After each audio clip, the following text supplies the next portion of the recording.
नए ट्रेडर्स कौन सी 3 गलतियां करते हैं इस वीडियो में जानेंगे, और उसका सॉल्यूशन भी जानेंगे कि अगर आप इन गलतियों को नहीं दोहराएंगे तो ज्यादातर ट्रेड आपके सही होंगे, आप ज्यादा प्रॉफिट कमा सकेंगे, नुकसान कम होगा। और हमने देखा 95% 90% लोग नुकसान में क्यों जाते हैं, क्योंकि वो ये 3 गलतियां करते हैं। उसके साथ साथ हम ये भी देखेंगे कि भारतीय बाजार जो है वो कौन से नए आयाम को छू रही है। चलिए जल्दी से शुरू करते हैं। उसके साथ साथ आपको ये पता चलेगा कि ये जो 3 गलतियों में सुधार करना है, उसके सुधार में किसी स्टॉक को चुनने से पहले क्या एनालिसिस करना चाहिए, क्या देखना चाहिए। चलिए शुरू करते हैं। एसेट बिल्डिंग हब की ओर से आपका स्वागत है। इस वीडियो में डिस्क्लेमर दे देता हूं, मैं सेबी रजिस्टर्ड बंदा नहीं हूं। जो भी हम बात करेंगे आपकी जानकारी और ज्ञान बढ़ाने के बारे में बात करेंगे। हर ट्रेड में रिस्क होता है, पहले आपको रिस्क रिवार्ड का आकलन करना चाहिए, अपने वित्तीय सलाहकार से बात करनी चाहिए, प्लानिंग करना चाहिए, उसके बाद आगे का डिसीजन लेना चाहिए। सबसे पहले मैं आपको ये बताना चाहता हूं कि पिछले 5 साल में देश की जो टॉप 100 कंपनियां हैं उन्होंने 148 लाख करोड़ रुपए की संपत्ति बनाई है। और इसी के साथ हमारी जो भारतीय जो कैपिटलाइजेशन है स्टॉक मार्केट की, वो 5 ट्रिलियन के आसपास हो गई है, जो कि ये 30 वर्षों में सबसे अधिक वेल्थ क्रिएशन पिछले 5 साल में हुई है। तो जितने ज्यादा लोग अवेयर हो रहे हैं, 20 करोड़ से ज्यादा ट्रेडिंग अकाउंट जो है हमारे भारत में खुल चुके हैं, यानी रिटेलर अवेयर हो रहा है, उसको पता चल गया है कि फिक्स डिपॉजिट से ज्यादा रिटर्न अलग अलग एसेट क्लास में मिल रहा है। तो एसआईपी के माध्यम से, म्यूचुअल फंड के, स्टॉक मार्केट में डायरेक्ट निवेश के माध्यम से, ईटीएफ के माध्यम से बहुत सारा पैसा स्टॉक मार्केट के अंदर आ रहा है और बहुत सारे लोग वेल्थ क्रिएशन की ओर आगे बढ़ रहे हैं। चलिए, तो कौन सी 3 गलतियां करते हैं वो जानते हैं। सबसे पहले पहली गलती ये करते हैं कि वो ग्लोबल मार्केट को एनालिसिस किए बिना ही जंप कर जाते हैं स्टॉक मार्केट के अंदर। दूसरी गलती है कि वो इंडियन मार्केट का जो रुझान है वो भी नहीं देखते हैं। और तीसरा, वो ये भी नहीं देखते हैं कि कौन सा सेक्टर जो है वो अभी चल रहा है। स्टॉक मार्केट के अंदर सेक्टर जो है उनके अंदर रोटेशन होता रहता है। तो एक अच्छा प्रोफेशनल ट्रेडर क्या करता है, जिस सेक्टर में अभी उछाल आ रहा है उसके अंदर जाकर के स्टॉक्स को एनालिसिस करता है और फिर चुनता है। तो ये 3 गलतियां करने की वजह से डायरेक्टली स्टॉक कोई भी चुन लेते हैं, टिप पे काम कर लेते हैं, किसी ने बता दिया, ऑफिस में किसी ने बता दिया, और उस शेयर के अंदर निवेश कर जाते हैं। इसके लिए ज्यादातर लोग जो है नुकसान करते हैं। तो किस तरीके से वो एनालिसिस होना चाहिए, उसके क्या क्या पैरामीटर से हम एनालिसिस करते हैं, आज हम ये जानने वाले हैं। तो प्रोफेशनल ट्रेडर क्या करते हैं, जो टेक्निकल एनालिसिस करते हैं, प्राइस एक्शन को देखते हैं, पैटर्न्स देखते हैं कौन से बन रहे हैं, फिर वो वॉल्यूम से कंफर्मेशन लेते हैं, क्योंकि वॉल्यूम के साथ अगर प्राइस ऊपर जाता है तो तेज गति से वहां पर आपको मोमेंटम मिलने की संभावना होती है। मोमेंटम के लिए इंडिकेटर होता है, आरएसआई का इस्तेमाल करेंगे हम इस वीडियो में देखते समय। और वोलाटिलिटी का एक इंडिकेटर होता है जिससे वोलाटिलिटी पता चलती है, बोलिंजर बैंड इस इंडिकेटर का नाम है। उसके बाद टाइम साइकिल को देखा जाता है, और उसके बाद सेंटिमेंट बाजार का कैसा है ये देखा जाता है ना। कभी कभी एक न्यूज आती है तो सेंटिमेंट बिगड़ जाता है, तो ऐसे में प्रोफेशनल ट्रेडर अपने निर्णय लेता है। तो चलिए सबसे पहले देखते हैं कि जैसे अब वर्ल्ड मार्केट या ग्लोबल मार्केट, फिर इंडियन मार्केट, फिर सेक्टर को क्यों देखना चाहिए। मान लीजिए आप कार चला रहे हैं और एकदम सीधा सीधा रोड है, लेकिन उस रोड पे चौराहे बहुत सारे हैं, और आपने देखा कि आपको ग्रीन सिग्नल मिला, आगे भी ग्रीन सिग्नल है, आगे भी ग्रीन सिग्नल है, तो आप तेज गति से आपकी कार चला के जाते हैं और फराटेदार स्पीड से आपकी कार वो निकल जाती है। लेकिन अगर आप इस सिग्नल से निकले, अगले पे रेड है, फिर वहां पे आपको रुकना पड़ता है, तो बीच बीच में जो है रुकावटें पैदा होती है। इसीलिए ऐसा स्टॉक चुनना चाहिए जिसके सब सिग्नल ओपन दिख रहे, आप तेजी से वो ऊपर जा सकता है, तो कम समय में तेज गति से भागने वाला स्टॉक जो है आप वो चुन सकते हैं। राइट। तो उसके लिए हम क्या करेंगे, 3 अलग अलग टाइम फ्रेम को देखेंगे, डेली, वीकली, मंथली। नीचे आप एक इंडिकेटर देख रहे हैं, जो ब्लैक कलर की लाइन आपको दिख रही है वो है आरएसआई। तो अभी आरएसआई जो लाइन है उसके बीच में आपको दिख रहा है 60-40 का एक रेशो है। 60 के ऊपर हमारे लिए वो तेज गति में होता है, यानी बुलिश होता है ऊपर की तरफ। 40 के नीचे हमारे हमारे लिए बेरिश जोन में होता है, नीचे की तरफ तेजी से जाता है। और 40-60 के बीच में अमूमन साइडवेज होता है। और कैंडल के आसपास आप देखेंगे 2 ब्लू लाइंस है, वो 2 ब्लू लाइंस जो है वो बोलिंजर बैंड की है, और मिडल जो लाइन होती है वो 20 मूविंग एवरेज होती है। तो एक इंडिकेटर में 2 इंडिकेटर होते हैं, 20 मूविंग एवरेज भी है ये, और बोलिंजर बैंड भी है। बोलिंजर बैंड ऊपर की तरफ है, अपर बोलिंजर बैंड पे अगर कैंडल चल रही है तो ऊपर की तरफ वोलाटिलिटी है, नीचे के बैंड पर है तो नीचे की तरफ वोलाटिलिटी है। तो ये कुछ देखेंगे, जहां पर हमें वॉल्यूम की जरूरत पड़ेगी वहां पर हम वॉल्यूम को भी ऐड करके आगे काम करेंगे। तो अभी सबसे पहले देखते हैं अमेरिका, जो सबसे अमीर देश है, उसकी जो इकोनॉमी सबसे बड़ी है, ट्रेंड सेटर वो बड़े देश होते हैं। ओके, सो इसके लिए उनको देखना जरूरी होता है। सो मंथली चार्ट को देखेंगे, वीकली आरएसआई 60 के ऊपर चल रहा है, मतलब ये बुलिश है। मंथली आरएसआई 60 के ऊपर है, मतलब ये लॉन्गर पीरियड ऑफ टाइम में बुलिश है। वीकली चार्ट पे आप देखेंगे वो भी बुलिश दिखाई दे रहा है। डेली चार्ट पर आप देखेंगे तो वहां पर भी आरएसआई 60 के ऊपर है, मतलब ये तीनों 60 के ऊपर है, ये बुलिश जोन में है। और अभी आपको थोड़ा सा और डीप लेके चलता हूं। जो आपको डेली चार्ट पे एक रेड कलर की कैंडल दिख रही है, उसने एक नया लाइफ टाइम हाई बनाया, और नया लाइफ टाइम हाई बना के वो पिछले दिन की क्लोजिंग से नीचे क्लोजिंग हुई है। इस कैंडल स्टिक पैटर्न को कहते हैं की रिवर्सल पैटर्न। और वो ऑलरेडी हमें दिखाई दे रहा है कि एक रेसिस्टेंस को तोड़ा था अभी अभी, और वहां पर उसी जगह पे वापस आ गया है। तो की रिवर्सल क्या होता है, यहां से कुछ प्रॉफिट बुकिंग की संभावना भी होती है, बट बहरहाल मार्केट कंप्लीटली बुलिश यहां पर नजर आ रही है हमें। ओके, थोड़ा बहुत प्रॉफिट बुकिंग तो होता रहता है, लेकिन सतर्क रहने की जरूरत है। अब नैस्डैक को देखते हैं, तो नैस्डैक 20 मूविंग एवरेज के नजदीक आके डेली चार्ट पे बंद हुआ है। लोअर लोअर हाई लोअर लो इस तरीके के पैटर्न बनते हुए दिखाई दे रहे हैं। डेली आरएसआई 40-60 के बीच में, वीकली भी 60 के नीचे आ गया है। तो नैस्डैक थोड़ा सा साइडवेज काइंड ऑफ हमें दिखाई दे रहा है, लेकिन इसने भी लाइफ टाइम हाई बनाया था। फिर वो लाइफ टाइम हाई अभी क्रॉस नहीं हुआ है, डॉ जोन्स में वो क्रॉस हो गया, तो नैस्डैक में थोड़ा सा यहाँ पर हमें कमजोरी के संकेत दिखाई दे रहे हैं। बट ओवरऑल ठीक ठाक है, कोई ऐसे घबराने वाली बात नजर नहीं आ रही। S&P 500 को देखेंगे, मंथली वीकली आरएसआई 60 के ऊपर है। यहाँ पर भी पिछला वाला रेसिस्टेंस टूटा नहीं है, और बड़ी एक रेड कलर की कैंडल बनती हुई नजर आ रही है। तो प्रॉफिट बुकिंग वहां पर भी फ्राइडे के दिन होती हुई नजर आई। जर्मनी का चार्ट देखेंगे, डेली और वीकली दोनों 40-60 के बीच में है। मंथली सिर्फ आरएसआई 60 के ऊपर है, कभी से 60 के ऊपर है वो, लेकिन अभी वो वहां पर हायर लेवल पे कंसोलिडेट कर रहा है, मतलब bullish to sideways kind of trend अभी हमें दिखाई दे रहा है। तो जिस तरीके से पहले रैली चल रही थी, वैसे वो रैली को थोड़ा सा अभी स्लो स्पीड होते हुए हमें दिखाई दे रही है। यूरोप की मार्केट देखेंगे, डेली और वीकली जो है दोनों आरएसआई 40-60 के बीच में है। मंथली आरएसआई इसका भी, मतलब लॉन्गर पीरियड ऑफ टाइम में ट्रेंड बुलिश दिखाई दे रहा है, लेकिन शॉर्टर पीरियड ऑफ टाइम में वो sideways to bullish kind of market हमें दिखाई दे रही है। यूके यूनाइटेड किंगडम को देखेंगे, इसने जो आय बनाया था वो तोड़ा नहीं है, नीचे चल रहा है, जबकि इसके मंथली और वीकली दोनों आरएसआई 60 के ऊपर है, डेली काफी दिनों से 40-60 के बीच में। अब आप डेली आरएसआई को देखेंगे और कैंडल को देखेंगे तो आपको समझ में आएगा कि जैसे ही वो 40-60 के बीच में आता है, मार्केट साइडवेज होने के चांसेस जो है वो बढ़ जाते हैं, जो कि आपको डेली चार्ट पर भी दिखाई दे रहा होगा। सो ओवरऑल अभी तक हमने ये देखा कि bullish to sideways kind of zone हमें दिखाई दे रहा है। निकेई जापान का मार्केट है, मंथली 60 के ऊपर, वीकली 60 के ऊपर है, डेली 40-60 के बीच में चल रहा है। काफी उथल पुथल हुई थी पिछले कुछ महीनों में, आपने देखा जापान की मार्केट में, बट ओवरऑल यहाँ पर भी सिनेरियो बुलिश काइंड ऑफ दिखाई हमें दे रहा है। कोस्पी कोरिया का मार्केट ये बुलिश जोन में दिखाई दे रहा है, इसको भी डेली पर रेसिस्टेंस है। अब हमने डॉ जोन्स नैस्डैक ये वो सब देखा, उसमें जो फ्राइडे की कैंडल थी वो हमें रेड दिखाई दे रही थी। यहाँ पर थर्सडे की कैंडल रेड है, फ्राइडे की कैंडल यहाँ पर ग्रीन दिखाई दे रही है, लेकिन ये तीनों आरएसआई 60 के ऊपर है, मतलब this is in a complete bullish zone. सिर्फ ये एक और रेसिस्टेंस टूटता है अगर, तो ऊपर कोई रेसिस्टेंस नहीं है तो और तेज गति से ऊपर जाने की संभावना बढ़ जाती है। हांगकांग का मार्केट देखेंगे, ये साइडवेज नजर आ रहा है, डेली और वीकली दोनों साइडवेज है, इसको भी ऊपर की तरफ रेसिस्टेंस है, लोअर हाई लोअर लो यहाँ पर भी बनते हुए नजर आ रहे हैं। Okay, so not bullish not bearish, तो साइडवेज काइंड ऑफ मार्केट हमें यहाँ पर दिखाई दे रही है। शंघाई चाइना की मार्केट देखेंगे, मंथली और वीकली आरएसआई 60 के ऊपर है, डेली 40-60 के बीच में देख सकते हैं आप, यहाँ पर भी थोड़ा सा साइडवेज काइंड ऑफ मोमेंटम है, और डेली में 20 मूविंग एवरेज के नीचे चल रहा है। ओके, सो यहाँ पर भी थोड़ा सा साइडवेज काइंड ऑफ हमें दिखाई दे रहा है माहौल। ब्रेंट क्रूड, इसका मंथली आरएसआई 40 के नीचे गया।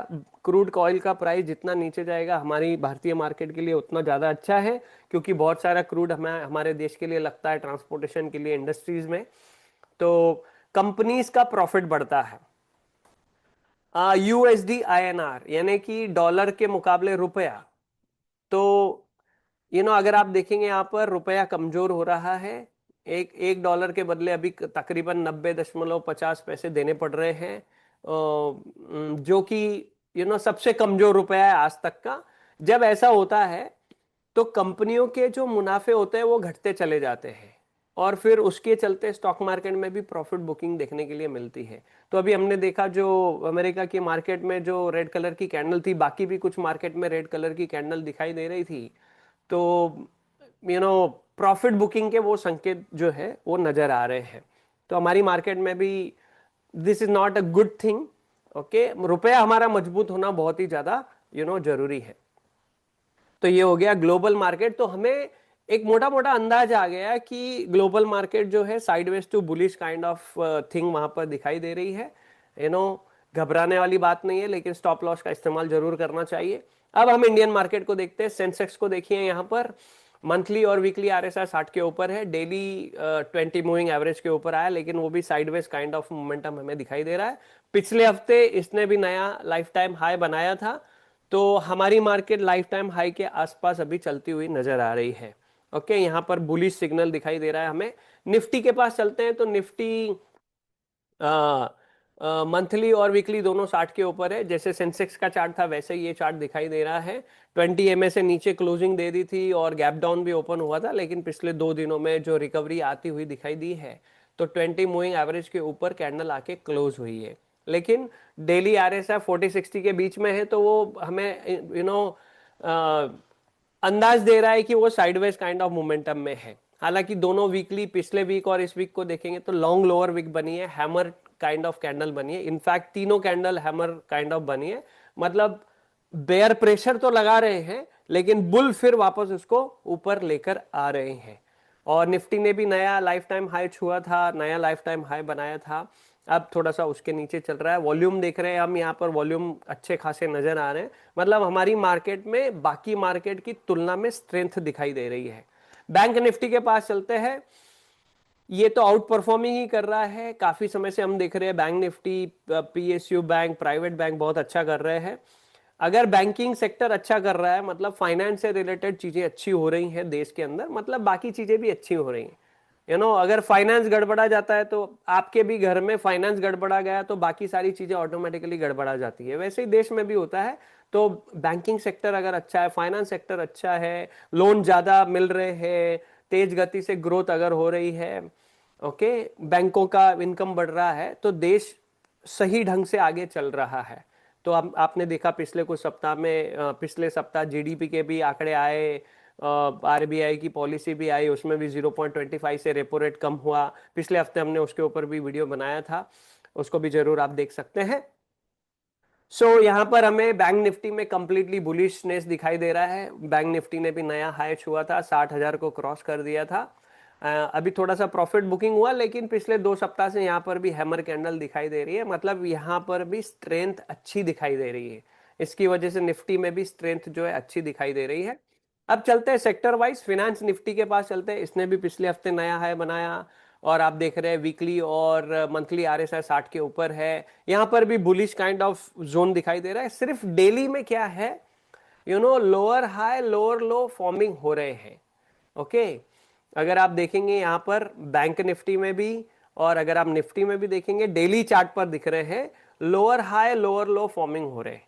राइट, यहां से अगर आप देखेंगे तो हायर हाई हायर लो बन रहे थे, फिर यहां से एक लो बना, फिर दूसरा जो हाई बना वो लोअर हाई बना, अभी ये लोअर लो बना।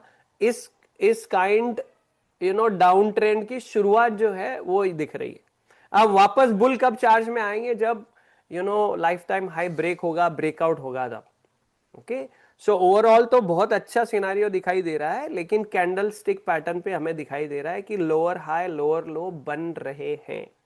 मतलब जो जो ऊपर की तरफ की गति थी वो गति थमती हुई नजर आ रही है। लेकिन अभी तक के पूरा बेरिश हुआ है कि नहीं, लेकिन यहाँ पे थोड़े थोड़े आसार जो हैं लोअर हाई लोअर लो बनने की वजह से दिखाई दे रहे हैं। अब ब्रेकआउट होता है तो वापस सब लोग अपना बुलिश व्यू रखने वाले हैं, और यहाँ से ये लो टूटता है, ओके, जहां पर हमने गैप रेसिस्टेंस भी लिख के रखा है, वहां पे देखो पहले ऑलरेडी सपोर्ट लिया है, वो टूटता है तो फिर और भी प्रॉफिट बुकिंग हमें देखने के लिए मिल सकती है। सिमिलर काइंड ऑफ पोजीशन यहाँ पर भी दिखाई दे रही है हमें, बैंक निफ्टी में भी दिखाई दे रही है, और फिनेंस निफ्टी में भी दिखाई दे रही है, तीनों में दिखाई दे रही है। ओके, और डेली कैंडल देखेंगे, यहाँ पर डोजी कैंडल है फिनेंस निफ्टी की, बैंक निफ्टी की भी डोजी कैंडल है, सिर्फ निफ्टी में आईटी की वजह से हमें यहाँ पर ग्रीन कैंडल दिखाई दे रही है।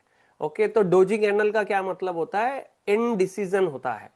इनडिसीजन का मतलब है बुल ऊपर लेके जाना चाहते थे, बेयर हावी हो गए, और बेयर नीचे लेके जाना चाहते थे, बुल हावी हो गए, और ऐसी जगह पे क्लोजिंग हुई कि इनडिसीजन हो गया उनका, ना बुल चार्ज ले पाए ना बेयर चार्ज ले पाए। तो इनडिसीजन, इनडिसीजन का मतलब है कि अभी उस डोजी कैंडल का हाई टूटेगा तो वापस बुल चार्ज में है, उसका लो टूटेगा तो बेयर चार्ज में है। तो फिनेंस निफ्टी में भी इसी तरीके की और एग्जैक्टली 20 मूविंग एवरेज के आसपास बन रही है।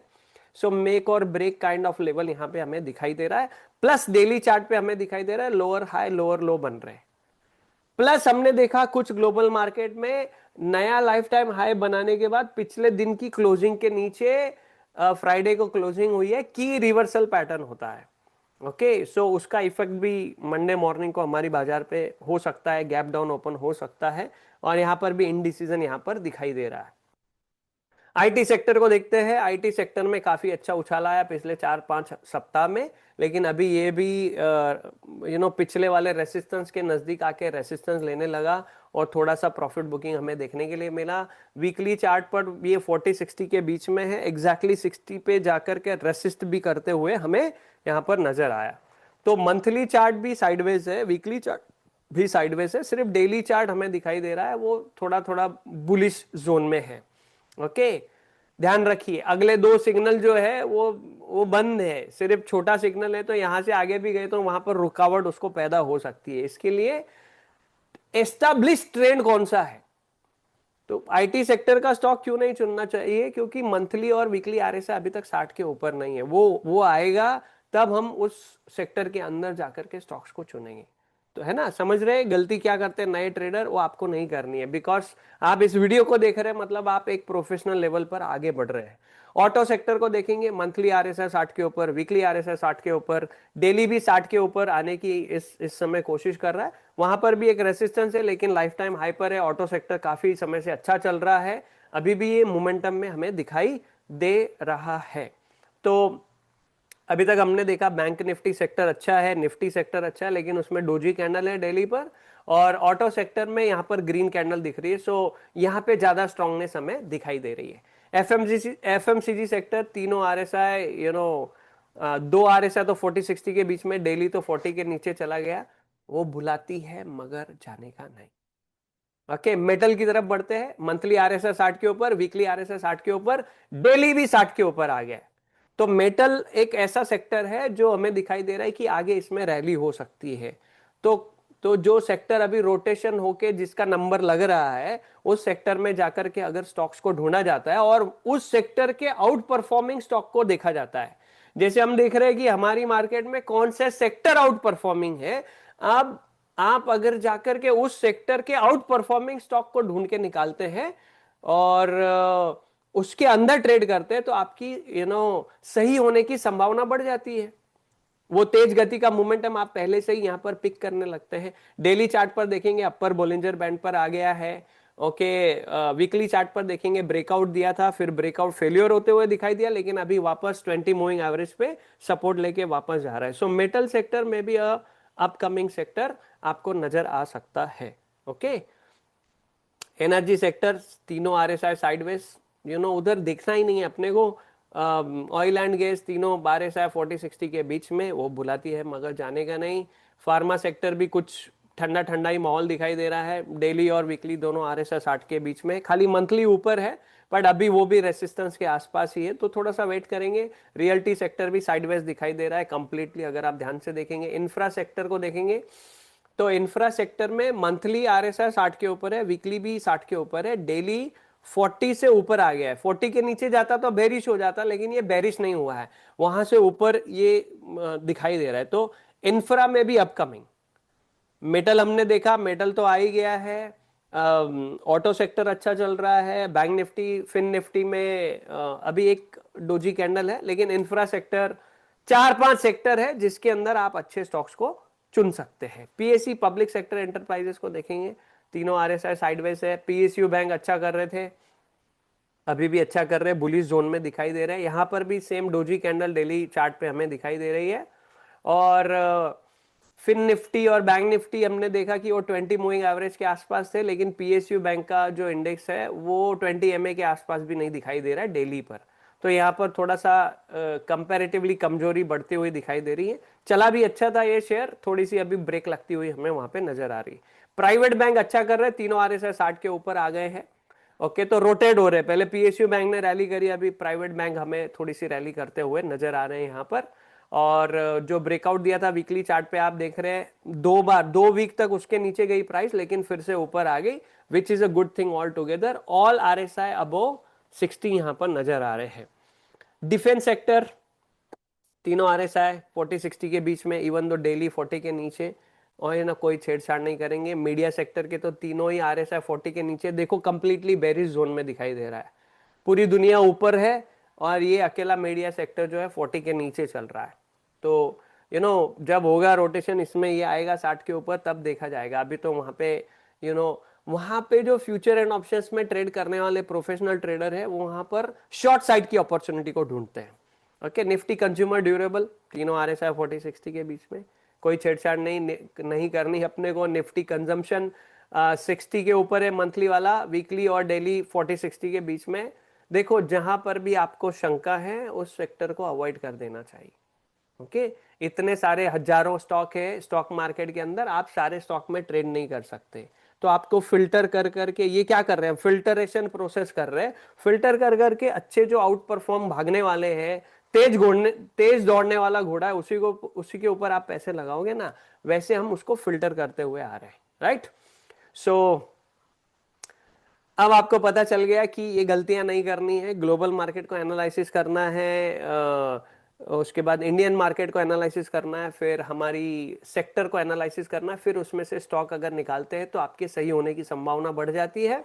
अब आपके लिए ये होमवर्क है कि जो सेक्टर अभी हमने निकाले 4-5 हमारे नजर में आए, प्राइवेट बैंक आया, मेटल आया, ऑटो आया, इंफ्रा आया, फिर निफ्टी आया, इनमें जाकर के इनके स्टॉक्स को एनालिसिस कीजिए और इसी तरीके से देखिए कि कौन सा आउट परफॉर्म नजर आ रहा है आपको। अगर आपको ये वीडियो अच्छा लगा, पसंद आया, नॉलेजेबल लगा, तो आपके किसी एक मित्र जिसको आपको लगता है कि उसकी मदद करनी चाहिए, जरूर उनको फॉरवर्ड कर दीजिए। और आगे आप कौन से और वीडियो देखना चाहते हैं मुझे जरूर कमेंट में बताएं, तो मैं उस तरीके के वीडियो आपकी सेवा में हाजिर करूंगा। Thank you so much for watching this video. मिलते हैं अगले वीडियो में अगले सप्ताह।